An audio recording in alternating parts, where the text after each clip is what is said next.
comme ça que ça s'est passé. Écoutez, écoutez. C'est l'amour de Jésus suspendu à la croix qui m'a donné la vie et rempli de foi. Y'a plus rien chez le méchant pour briser ma joie.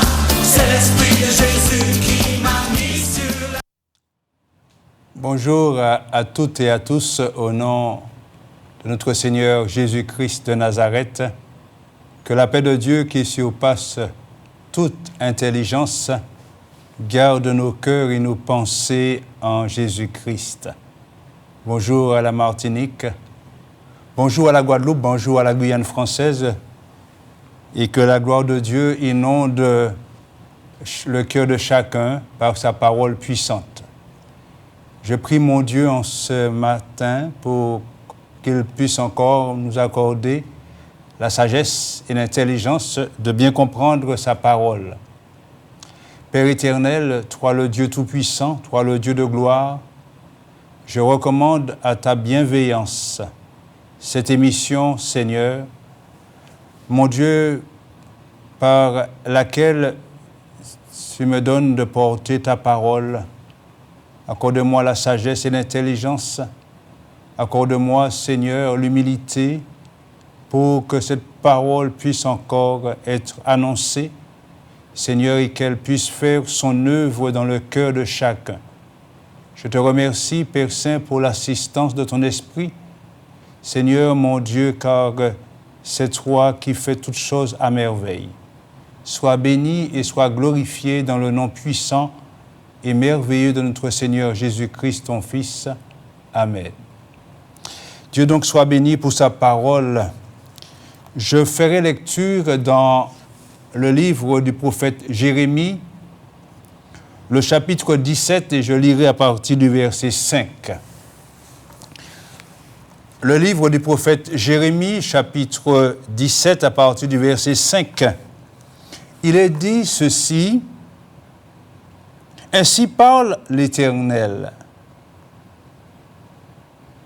Maudit soit l'homme qui se confie dans l'homme, qui prend la chair pour appui et qui détourne son cœur de l'Éternel. Il est comme un misérable dans le désert et ne voit point arriver le bonheur.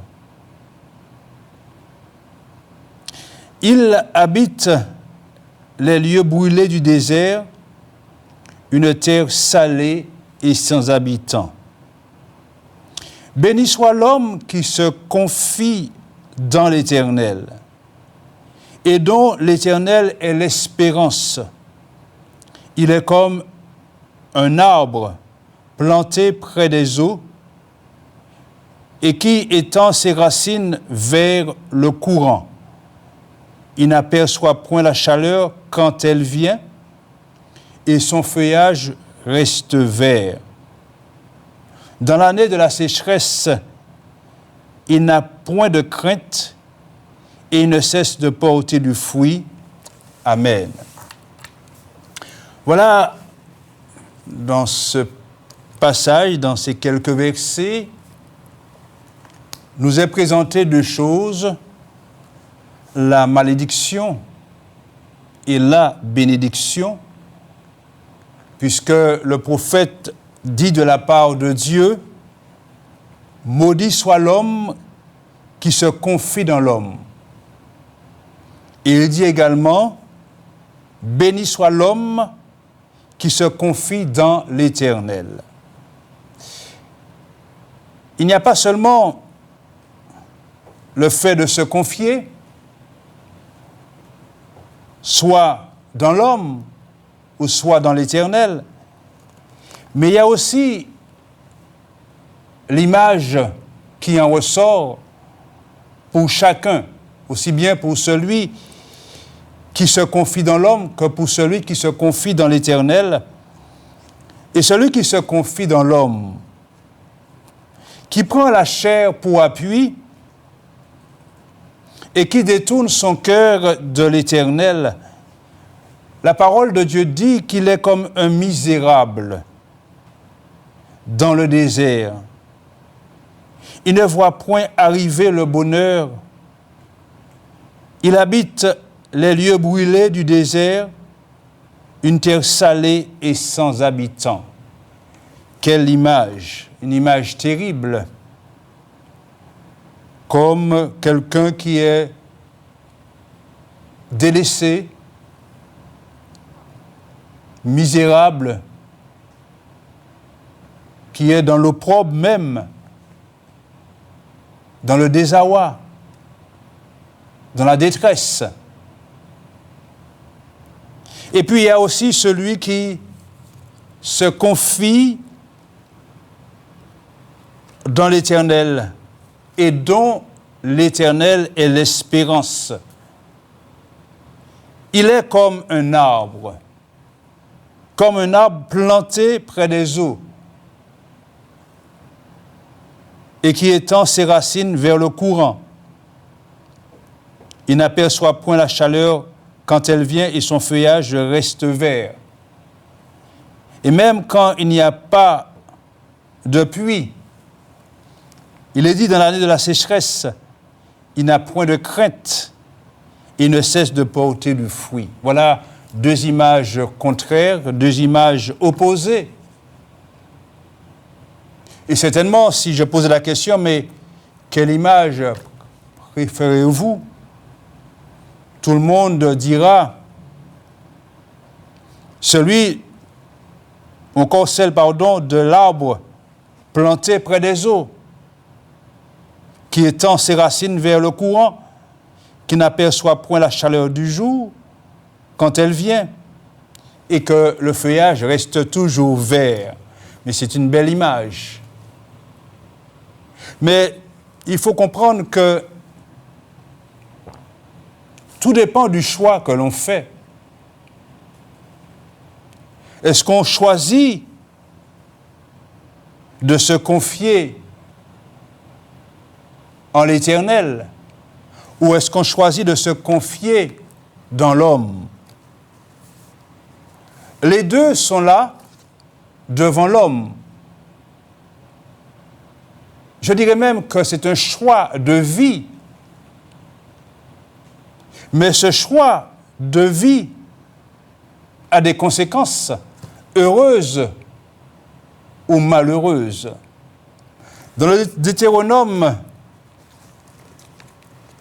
Moïse, qui a parlé à ce peuple d'Israël et qui lui disait ceci, dans le Deutéronome, au chapitre,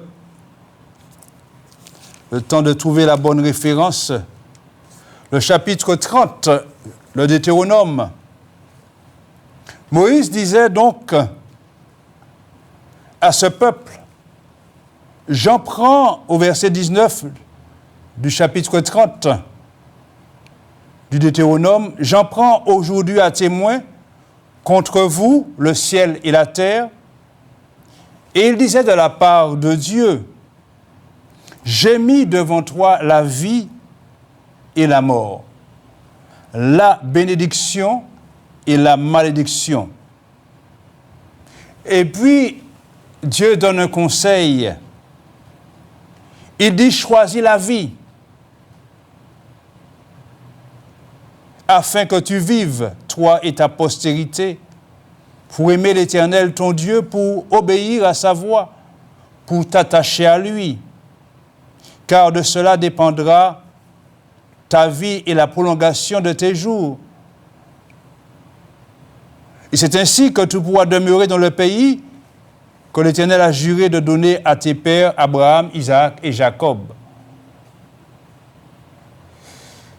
Choisis. La bénédiction est un choix de vie. La malédiction aussi. Beaucoup diront qu'ils n'ont pas choisi la malédiction. Et pourtant, le mode de vie, la manière de vivre, le rejet de Dieu montrent qu'ils ont choisi. Car celui qui rejette Dieu a choisi la malédiction. Parce que le prophète dit, maudit soit l'homme qui se confie dans l'homme, qui prend la chair comme appui, et il dit qu'il se détourne, ou encore qui détourne son cœur de l'Éternel.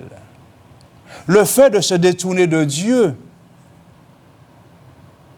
de détourner son cœur de l'Éternel, ouvre pour celui-là le chemin de la malédiction.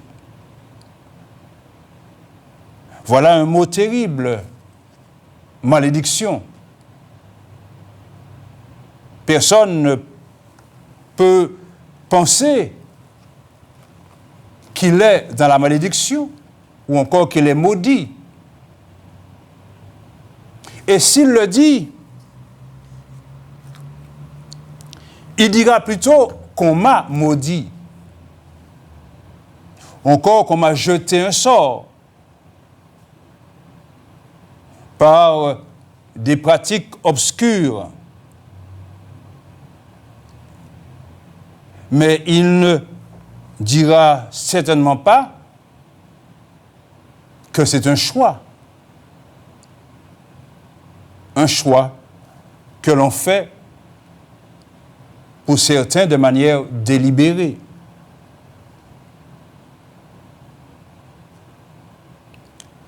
Il est important donc pour nous de considérer ce que dit le prophète, qui montre comment est celui qui se confie dans l'homme et comment est celui qui se confie en l'Éternel. Mais ce ne sont pas des choses qui arrivent de manière instantanée, mais des choses qui prennent un certain temps. Et il faut comprendre que celui qui est ainsi, soit maudit ou soit béni, l'image qui en ressort se verra des autres, se verra par les autres. Donc, la question fondamentale est de savoir en qui vous vous confiez. Est-ce en l'homme mortel qui ne peut se sauver lui-même? Ou encore, est-ce en Dieu, le Créateur de toutes choses?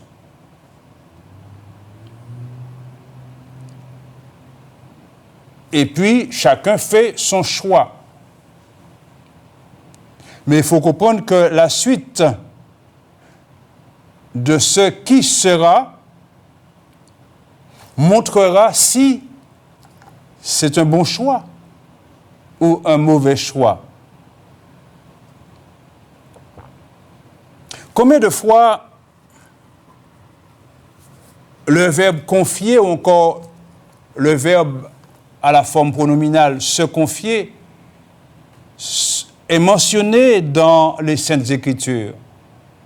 Je ne sais, je n'ai pas compté, mais plusieurs fois. Se confier. Ça veut dire quoi, se confier? Se confier en Dieu. C'est tout simplement se remettre complètement, je dis bien complètement, entre ses mains puissantes. Parce que quand Dieu nous regarde, Dieu voit le cœur de l'homme. Le cœur de l'homme est à nu devant Dieu.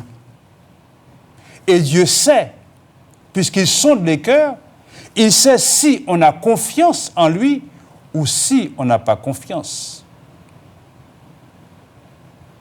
Et celui qui a confiance en Dieu, c'est celui qui se confie complètement entre ses mains puissantes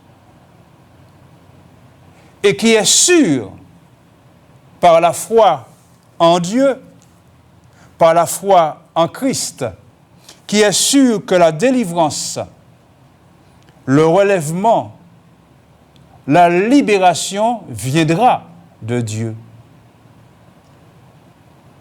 Parce que Dieu ne peut pas se mentir à lui-même. S'il dit qu'il va le faire pour celui qui se confie en lui, il va le faire, d'une manière ou d'une autre. Celui qui se confie en Dieu, c'est celui qui a foi en Dieu, qui croit en Dieu. C'est pour cela que dans l'Épître aux Hébreux, l'auteur nous dit ceci au chapitre 11. Il dit au verset 6 de ce chapitre 11 de l'Épître aux Hébreux, « Or, sans la foi, il est impossible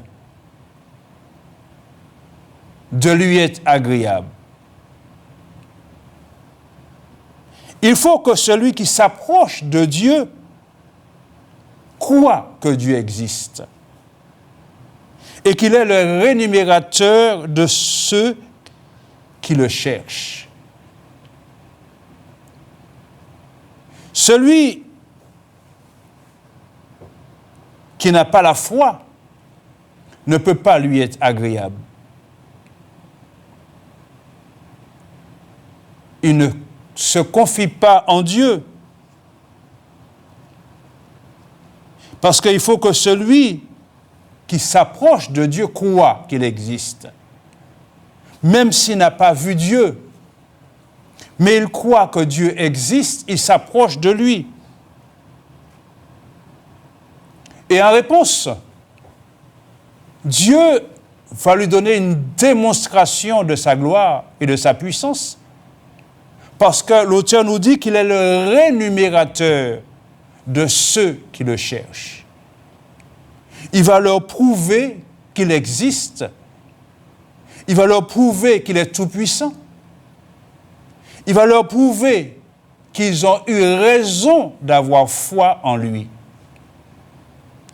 Il va leur prouver qu'ils ont eu raison de se confier en lui.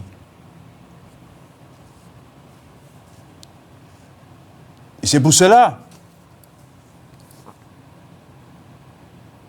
que je disais que celui qui se confie en Dieu et que Dieu manifeste sa fidélité par rapport à ce qu'il a dit dans sa parole à l'égard de celui qui croit, les autres le verront. Ils le verront. Parce qu'ils verront la gloire de Dieu dans la vie de celui qui se confie en lui. Ils verront sa main à l'œuvre. Ils verront son relèvement. Parce que ils verront, et surtout, s'ils ont connu auparavant la situation de cette personne, ils verront que la situation a changé radicalement pour celui qui se confie en l'Éternel.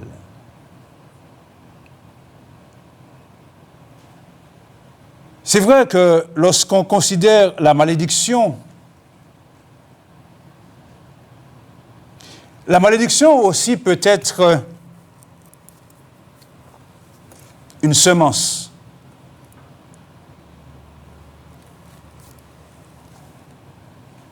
Vous savez, la semence peut être des actes répétés de manière intempestive, des actes que l'on sait qui ne glorifient pas Dieu. Et puis, on persiste. On persiste dans le mal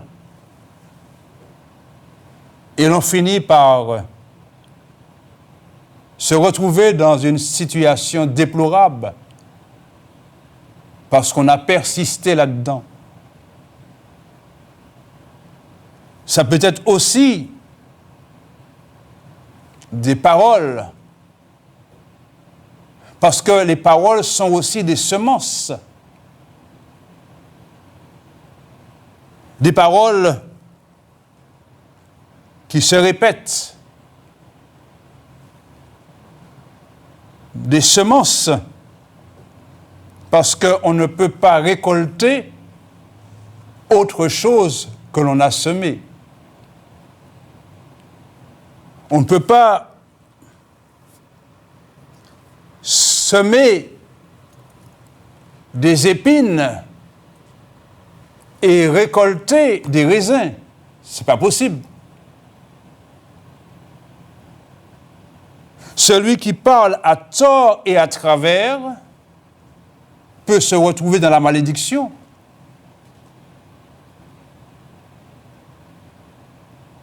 C'est pour cela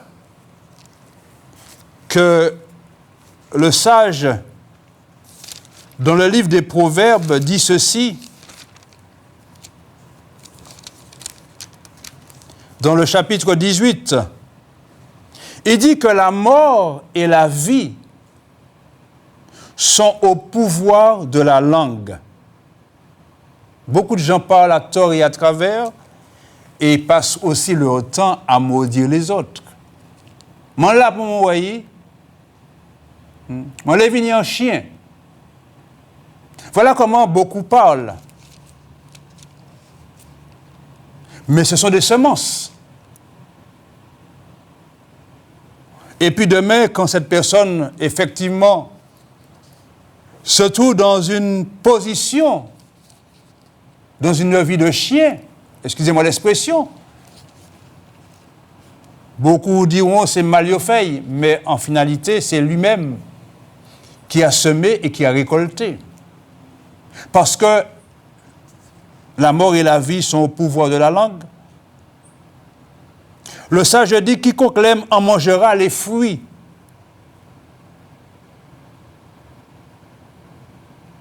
Par conséquent, il est important pour nous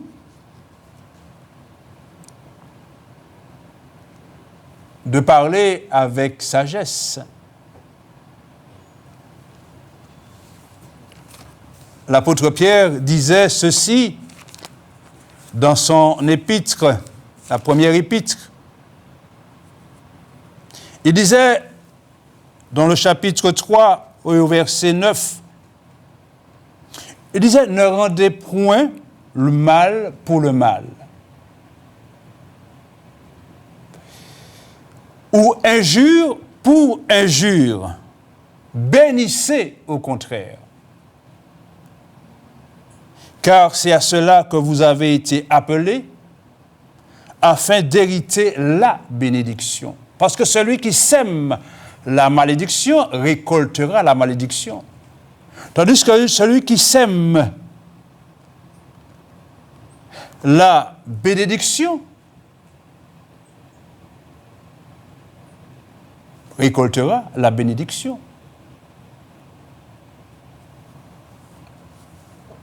Un homme avait maudit le roi David, un certain Chiméi, chose qu'on ne doit pas faire, inscrit dans la loi qu'on ne doit pas maudire le roi et Dieu. Et ceux qui étaient avec le roi David disaient au roi de leur permettre d'aller couper la tête de ce chien qui maudit le roi. David dit non.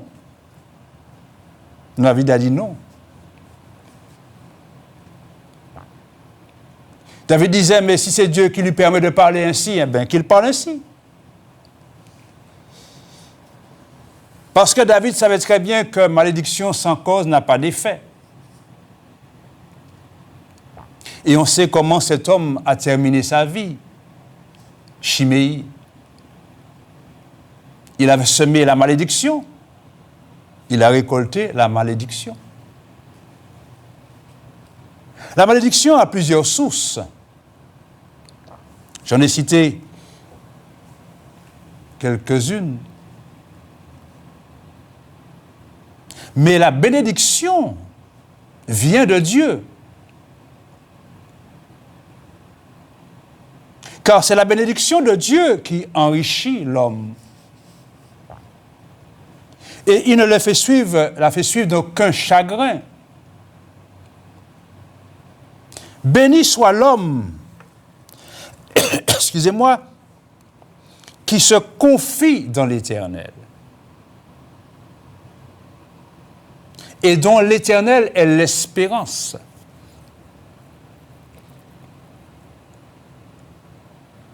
Lorsqu'on se confie en l'Éternel, on se confie en sa sagesse, en son intelligence, en sa puissance, en sa force. Parce que Dieu est Dieu et il est unique. Personne ne peut le ressembler. Personne ne peut se comparer à lui. Les hommes peuvent se comparer entre eux, mais personne ne peut se comparer à Dieu. Celui qui se confie en l'Éternel sait qui est Dieu. L'homme est ambivalent, il est changeant, il est mortel, il est faible, il est fragile. Tandis que Dieu, il est tout-puissant. Il est un Dieu de gloire. Il est un Dieu tout-puissant, un Dieu vivant.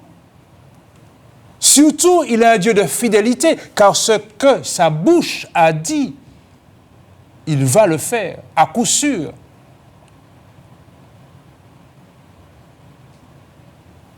Se confier en l'homme n'est pas une assurance.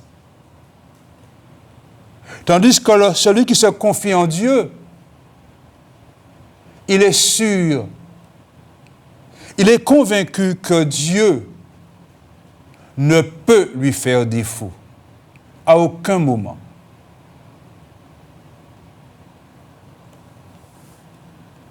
Le roi David s'est confié beaucoup en Dieu. Et lorsque nous lisons ces psaumes, les psaumes qu'il a écrits dans le livre des psaumes, on voit cet homme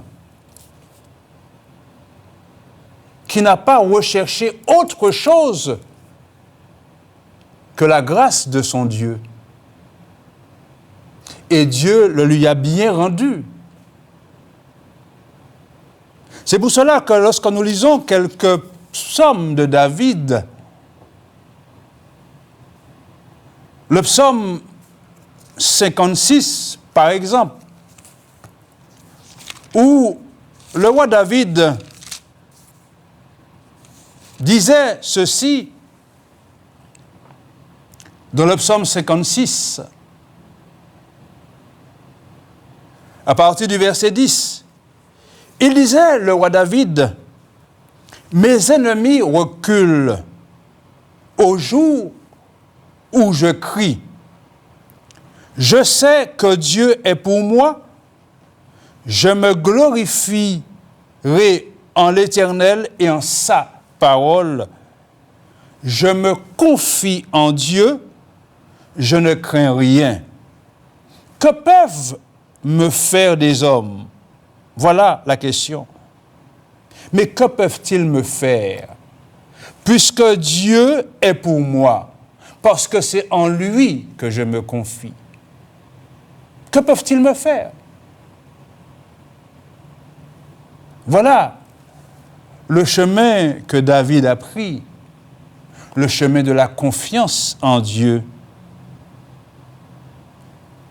Dans le psaume 62, David dit également,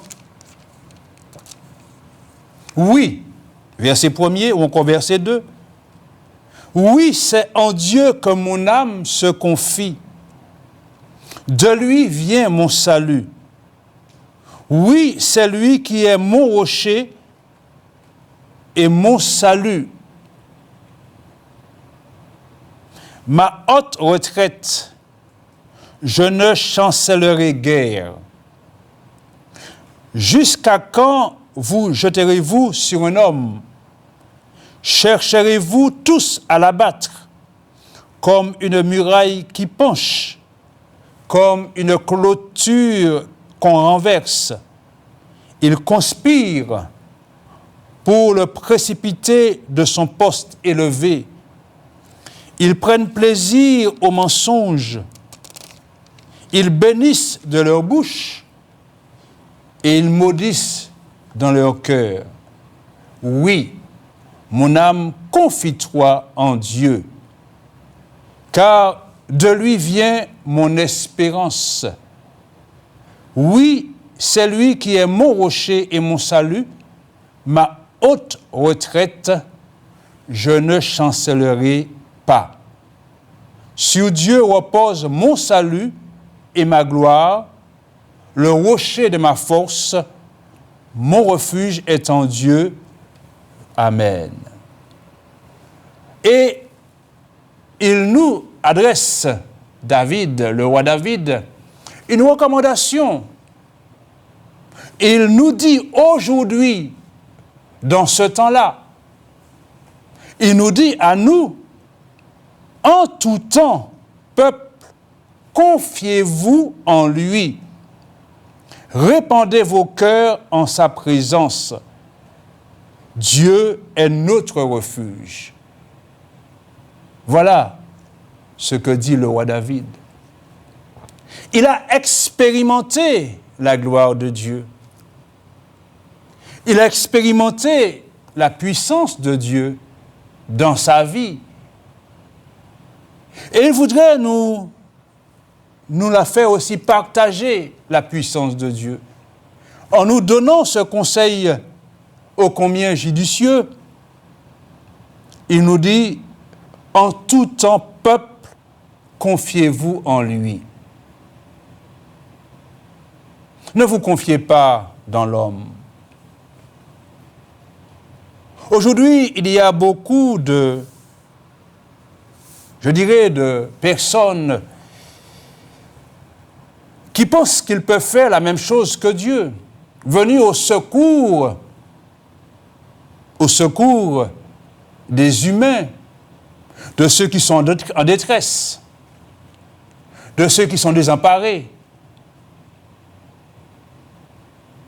Mais que peuvent-ils faire si ce n'est que Dieu lui-même et tout seul peut faire? Le prophète Ésaïe disait ceci dans son livre, au chapitre 8. Il dit ceci dans ce chapitre 8, à partir du verset 19. Il disait, le prophète, si l'on vous dit, moi, je vous dis, moi, de vous confier en Dieu.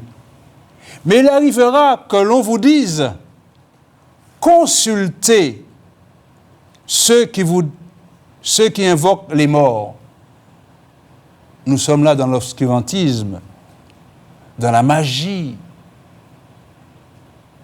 dans toutes sortes de choses mauvaises, dans toutes sortes d'abominations.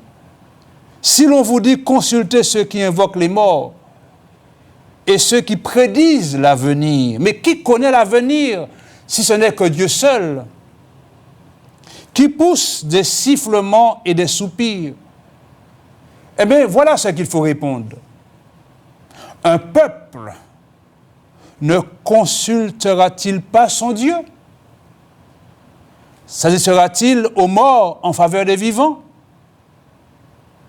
À la loi et au témoignage, si l'on ne parle pas ainsi, il n'y aura point d'horreur pour le peuple il sera errant dans le pays, accablé et affamé.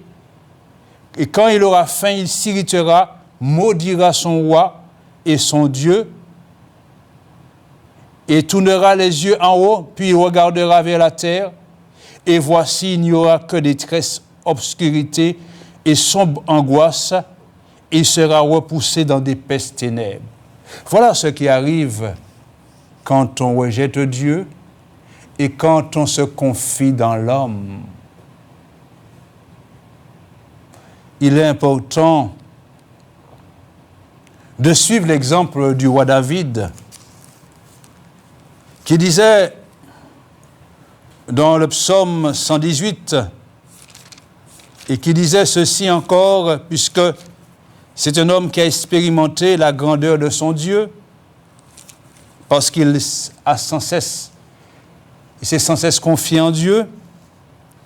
Dans le psaume 118, à partir du verset 5, il a été, David, dans l'angoisse. Il a été dans la détresse. Il a été dans le désarroi. Mais qu'est-ce qu'il a fait? Il a recherché Dieu. Et il disait ceci, « Du sein de la détresse, j'ai invoqué l'Éternel. L'Éternel m'a exaucé, m'a mis au large. L'Éternel est pour moi, je ne crains rien. Que peuvent me faire des hommes? L'Éternel est mon secours.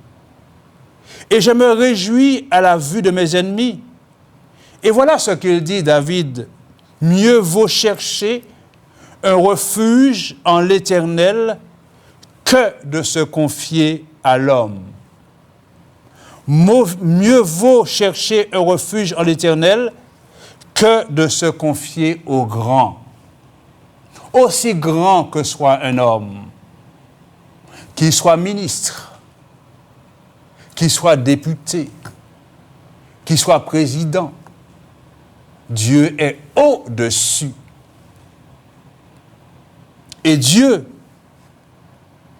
parce qu'il est au-dessus de tout cela, manifestera sa gloire et sa puissance. Que son nom donc soit béni.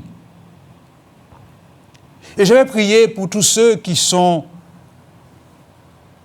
dans de grandes difficultés. Je vais prier afin qu'ils ne se laissent pas aller, mais qu'ils trouvent la force de se confier en Dieu. Comme ce jeune homme du sud de la France qui s'appelle Rodriguez, qui était sous l'emprise de la drogue. Et un jour a fait cette prière. Dieu, si tu existes, délivre-moi de la drogue. Et sans le secours d'une main, Dieu est descendu et Dieu a délivré ce jeune homme. Instantanément, il avait en horreur la drogue. Il ne pouvait plus prendre de la drogue. Dieu l'a délivré.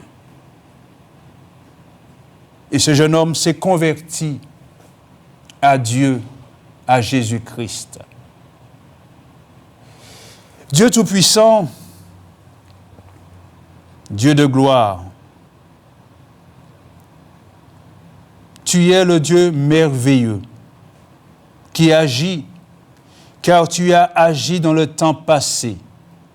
Père, au nom du Seigneur Jésus-Christ, je te recommande tous ceux qui sont en détresse, tous ceux qui sont dans de grandes difficultés, et quelle que soit la difficulté, car tu es capable d'agir au-delà de toute difficulté, car tu es le Dieu de l'impossible. Je te les recommande en ce matin, que ta grâce les inonde, que dans leur prière, leur simple prière, dans ces quelques mots qu'ils ont à te porter de manière difficile, car ils n'ont plus la force de parler, tu écoutes et tu agis. Tu leur montres que tu es Dieu. Et tu leur montres qu'ils ont eu raison de se confier en toi. Car celui qui se confie en toi ne sera jamais confus.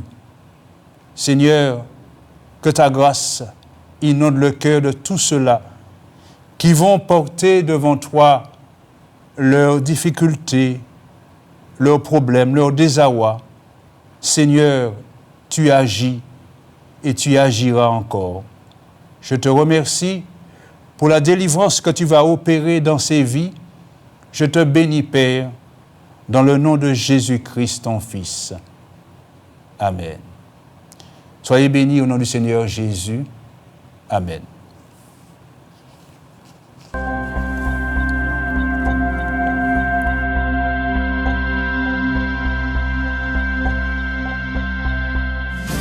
C'est l'amour de Jésus. Il faut que vous m'écoutiez. C'est l'amour de Jésus. Qui m'a sauvé la vie. C'est l'amour de Jésus. Qui m'a transformé. C'est l'amour de Jésus. Mais c'est l'amour de Jésus. Mais c'est comme ça que ça s'est passé. Écoutez, écoutez.